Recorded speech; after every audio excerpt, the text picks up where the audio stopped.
Olá! Bem, hoje a gente vai mergulhar fundo numa saga, uma história ao mesmo tempo complexa e, olha, bem trágica.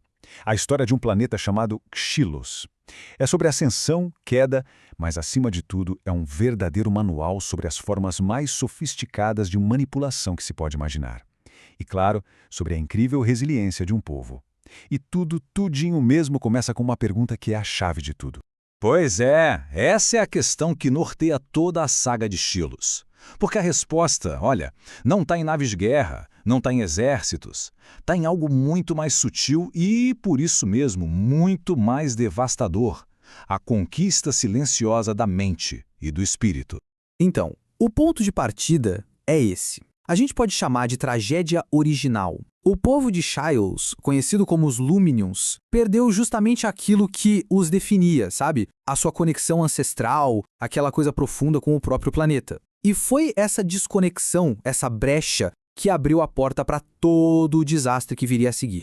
Então vamos entender as peças nesse tabuleiro. De um lado, os Luminions, um povo que vivia em total harmonia com seu mundo. Do outro, os Umbralis, uma raça de metamorfos, verdadeiros mestres do disfarce e, principalmente, da manipulação psicológica. O palco para o conflito, como se pode imaginar, já estava montado. E aqui a gente vê a primeira grande jogada dos Umbralis. Uma tática que foi, ao mesmo tempo, engenhosa e terrivelmente cruel. Eles não chegaram chutando a porta, sabe? Não como conquistadores. Chegaram como salvadores. A estratégia era minar a cultura por dentro, e eles começaram pelo ponto mais sensível: a fé.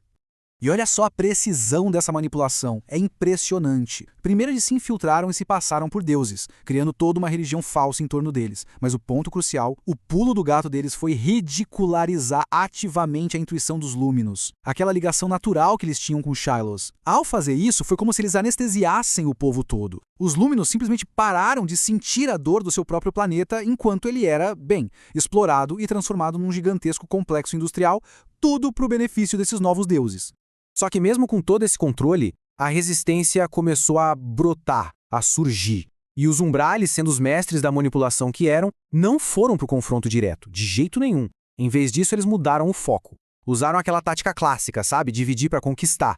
E esse ciclo aqui, nossa, ele mostra a crueldade calculada dessa estratégia. Primeiro, eles criaram divisões inventando guerras civis completamente bizarras, uma guerra por causa de regras de higiene, depois outra por causa de animais de estimação que, ironicamente, tinham sido introduzidos para ajudar na cura emocional, e como se não bastasse, eles transformaram o sofrimento do povo num tipo de reality show pago para manter a passividade, e para fechar o pacote mandavam mensagens vazias de uma tal confederação galáctica só para dar uma falsa esperança e manter todo mundo apático e, claro, dividido.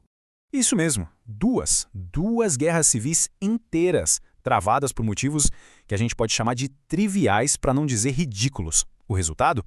Absolutamente devastador.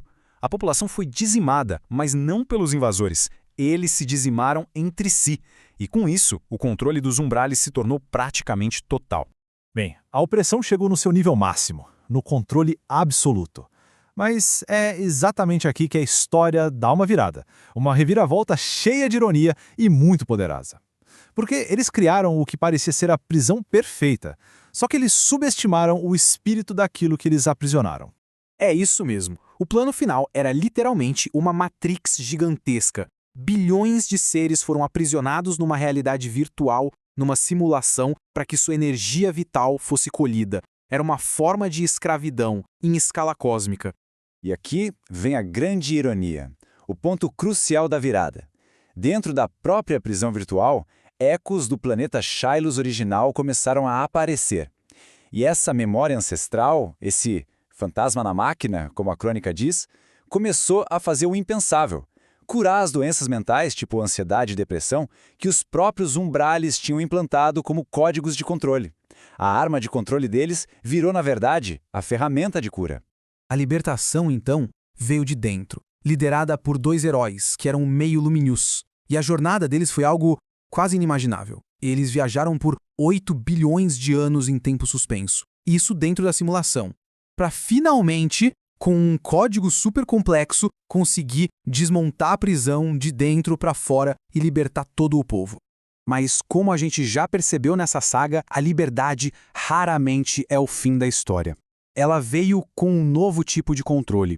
Depois que a Matrix caiu, os poucos Umbralis que sobraram, eles se adaptaram, criaram uma nova estratégia para o mundo pós-liberdade. Uma forma de dominação muito mais sutil e, quem sabe, até mais perigosa.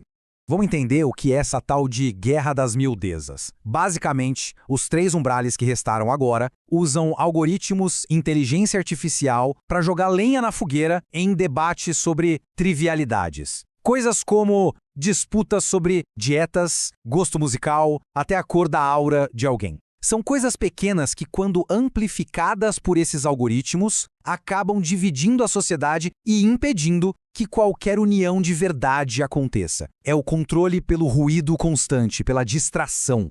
E é claro que a resistência também se adaptou, evoluiu. Agora, ela se manifesta de 2 formas principais. Primeiro, os Felkas, que usam a imperfeição humana, a imprevisibilidade como uma arma contra a lógica fria e calculista da inteligência artificial. E também os alquimistas, que usam a ciência para detectar e expor as manipulações mais escondidas dos umbrales. E tudo isso nos leva ao estado atual de Sylos, que é basicamente um impasse. Uma paz muito, muito frágil. E essa paz não veio de uma vitória clara, não. Ela nasceu do puro cansaço de uma luta de milênios. E isso só foi possível graças à intervenção de uma figura bem importante. Acontece que um descendente dos Luminius originais, um cara chamado Jokup, voltou do exílio.